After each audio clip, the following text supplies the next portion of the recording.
My name is Bryan Jordan, and I'm from Slide to Louisiana. My dad had an 18-wheeler. He owned his own truck. He was mostly a gravel hauler, so most of the time we grew up helping him. We were changing those tires like 8, 9 years old. We do all the flats when he get home. By the time I was 13, I was driving it, and 15. I was on the highway with it, so 15 years old pulling 80,000 pounds. Me and my brother, we were pretty much men before we were boys. And I was never out partying. You know that type with my friends. 'Cause when we were busy. Graduating high school, I was too young back then. You had to be 21 years old to have a C deal. So I went into the Army at 19. I went to Germany Airborne School in Fort Benning. I was there 3 years, and my last year was in Korea. After 6 years, I got out on an honorable discharge. And I got a job with my dad, 'cause he was working for this company, and that's how I started heavy equipment. Once I picked it up, that's all I ever want to do from then on, pushing all that dirt or digging whatever. It's just the power of it all that I love. I didn't have much of an outside life. You would work 3 weeks straight, 21 days. 7 days a week, 12 hours a day, so all I know is work.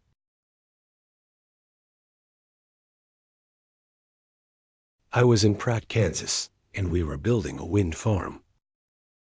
You know the giant blades. I got up one morning, I went to work. It was a Saturday, and we were supposed to get off early that day. I was pushing with my bulldozer. I stopped at noon, and I normally would keep me some bread in there with peanut butter and jelly. Quick sandwich. I ate a sandwich. Got back to work like 10:12. And that's when I just felt the pressure. I felt pressure in my neck. And it was freaking me out. I'm like, well, what is this? I figured it would go away. So I kept working. And then it wouldn't stop. So I stopped the boulders, and I climbed down off of it. The pain started going into my chest. So I went to my water truck driver, and I had him take me to my medic. By the time I got to the office, I walked in, I said, hey, I need some Tums. And the reason I said that is because the pain that I had, it happened to me like a year before. I was working in North Dakota, actually. And I was on the phone with my girlfriend. And then as she was talking, it felt like a horse kicked me in my chest. And I told her, I said, my chest is hurt. And she knows I don't complain about nothing like that. She knew it was serious, so she said, call 911 right now. And she hung up. And I checked my pulse in my neck, and it was the heart. I couldn't believe that a heart can beat that way. It was all over the place. When I got to the hospital, they told me that it was heartburn. So here we again a year later, and I'm telling her, hey, this happened to me before, so I just need some Tums. And she gave me aspirin and Tums, and then she made me sit down. And then as I was sitting there, my arm started hurting, and that's when I knew. I said, okay, this is getting serious. And as I was sitting there, I start getting sleepy, and then I felt myself passing out. And so, as I was falling to the floor, the safety guy was sitting right across from me, just like me and you right now. And the last thing I thought, I said, I hope you catch me before. I can just picture myself going face first into the floor, and everything went black. And I was in the stars. And so I said to myself, okay, I remember falling out that chair. So I said, I must be passed out. I must be asleep. I'm figuring out I'm having one of these weird dreams because I didn't know what I was looking at. And I went to this cave-like place. It was huge, and the walls came down. And as the walls came down, they should have came down to a floor, right? But where they stopped at, where a floor should have been, there was no floor. So it was like looking down into the night sky, when we normally look up. So I'm looking down, not realizing that I'm floating. Where the floor should have been, there were a walkway, square stones side by side. So I looked right, and the walkway went down and went to the right and disappeared. I looked to the left to see where it was going that way, and it went into the wall, maybe like 100 feet away. There was a door in the wall, and that door looked like the old castle doors with the curve at the top. When you say cave, most people think, oh, were you in hell or something? You know, but I had no fear there. No fear, I never feared nothing. And when I looked in the doorway, there was somebody in the doorway. And I'm like, wow. I can see through it like a ghost. I can see right through him. And he was just looking at me. So we were just looking at each other. And you know, when you see something like that, you would get afraid. But I was like the cat. I was inquisitive. I said to myself, I want to go see what that is. As soon as it came out of my mouth, or my thoughts, I took off like a bullet, and I was moving so fast that the sides were blurred. I was going so fast, and I got to the wall. That's when I was like, my God, I said, humans don't move like that. How did I just do that? And I remembered why I went to the wall. It was to see who was there. And I remember. So I looked down below me, and there he was. But he didn't look up at me. He just floated along the path that I was looking at the stone. And I watched him float until he disappeared. And then, apparently, I went through the door, because everything went jet black. You couldn't see your hand in front of your face. And all of a sudden, I saw a light appear, and it looked like somebody had a flashlight, like they were searching. And that light fell on me, and it was so bright if I had hands. But I went through the reaction of blocking the light with my hands, and that's when it took me in. And now the light wasn't so bright, 'cause I was inside of it, and it was soft. And so I look left in front of me, right, and then down, and it was just this soft light. After a while, part I was facing start turning into a fog, and then the fog start clearing.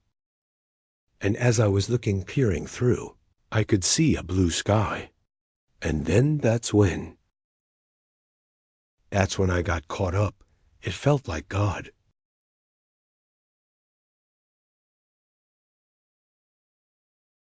It felt like he just grabbed me. And all I felt was this love, just powerful. It's like you get plugged up into electricity, and you can't let go of it. And I was just like that, and it was just flowing through me. And now it was to love was. It was different, it was strong. It's something you never felt before ever. And then I saw the words forgiveness. And then I saw the words love, and then I saw the words peace. And once I saw peace, I went back into the light, and I floated out where it opened up.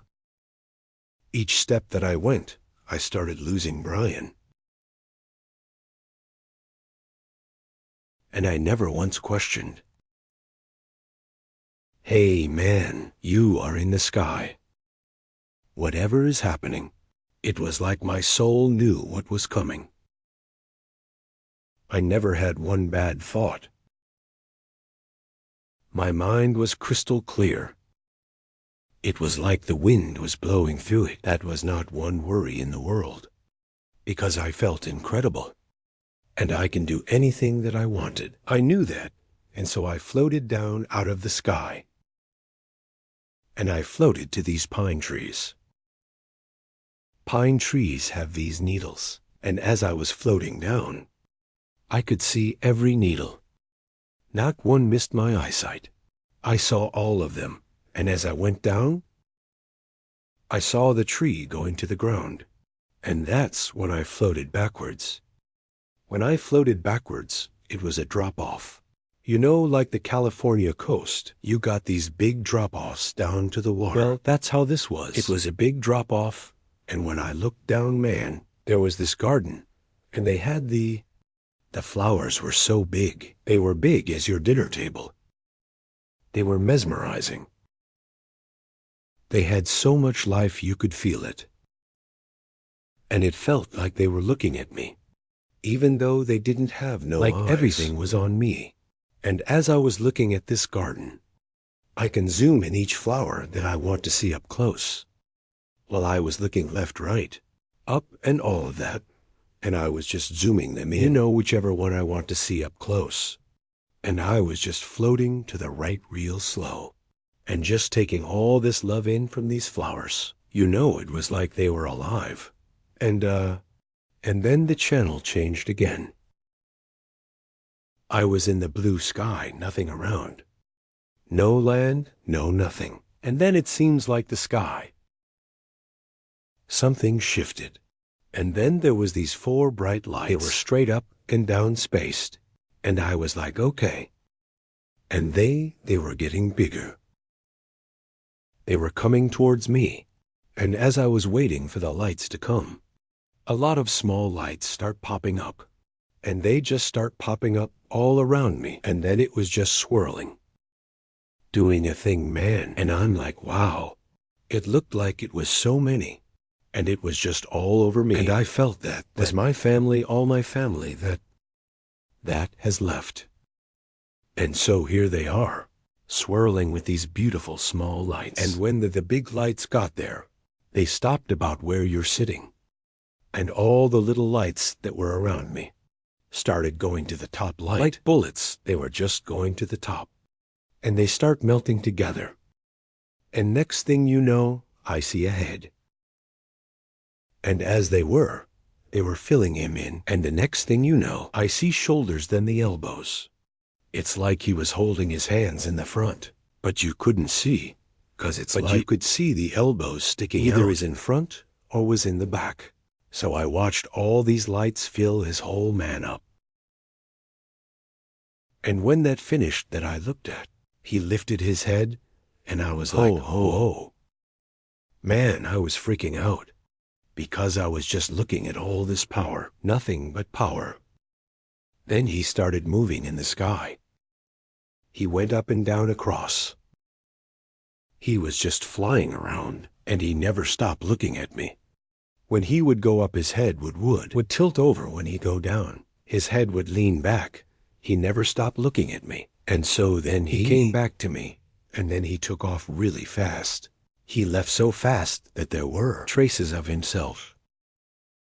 So I watched till each trace disappeared.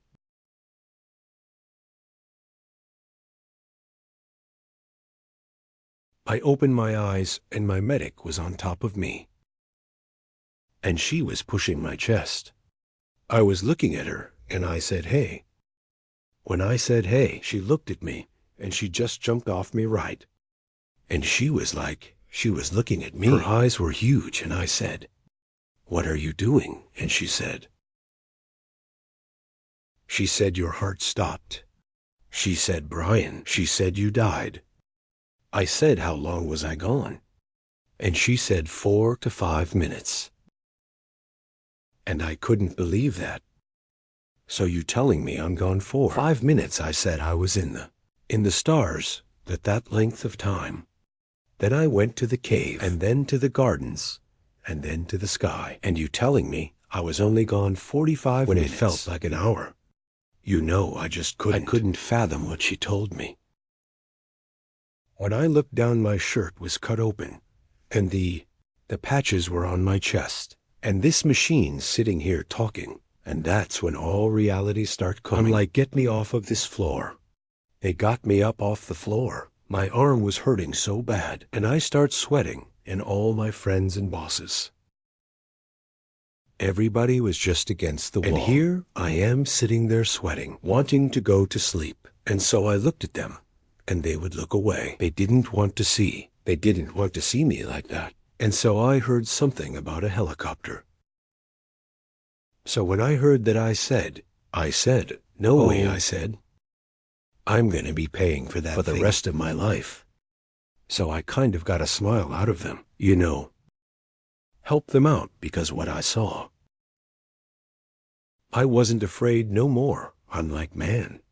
So y'all sitting here worrying about me. So I was the one making the jokes. Then the ambulance got there, and they couldn't move me because of the distance. I was 80 miles from any major hospital, and so they put me in the ambulance. Once they hooked me up, I just went to sleep.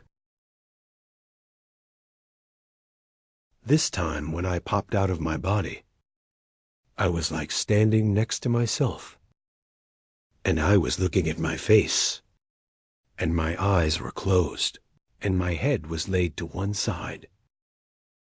And I was just standing there and just looking at myself. And I didn't even know what I was looking at. I didn't know that was me. I didn't want to have nothing to do. What I was looking at, I considered my body and it. When they revived me the first time, the way I ended that in that mind frame, I went into the second NDE with the same mind frame. And this time I was facing these flowers. And these flowers was in this big circle. So inside this circle was all these different flowers in their own groups. And I knew right when I saw it what it was about. I had no questions at what I was looking at. I tried to make a painting of it.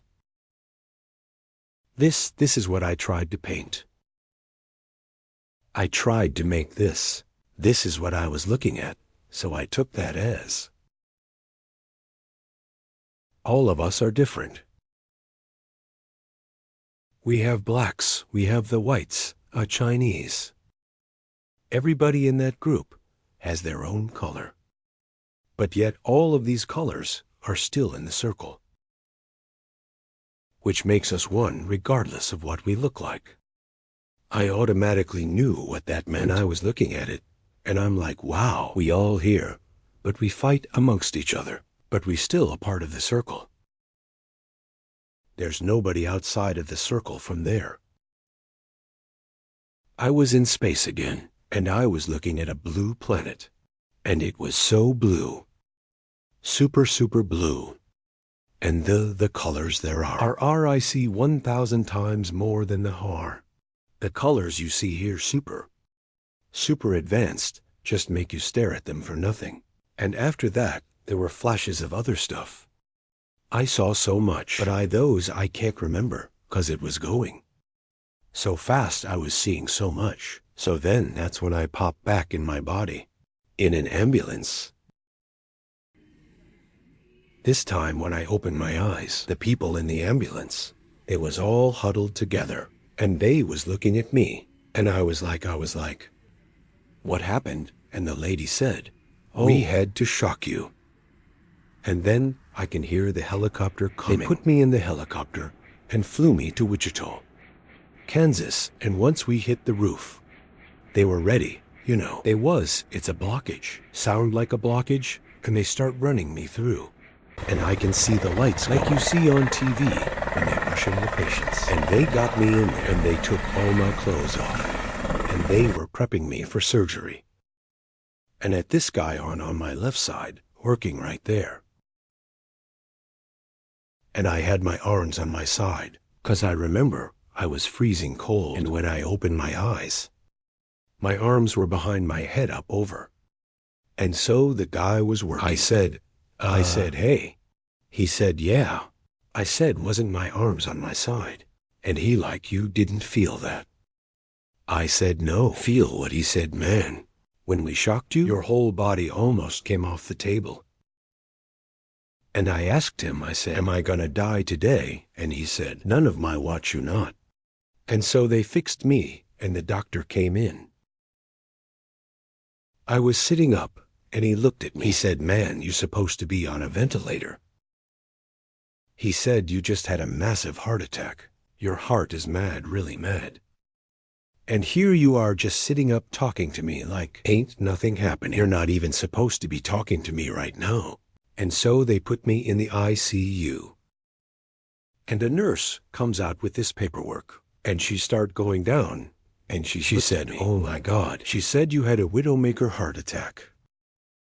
And she said, "You only had a 10% chance of surviving that, even in the hospital." And I was like, wow. I was supposed to die that day.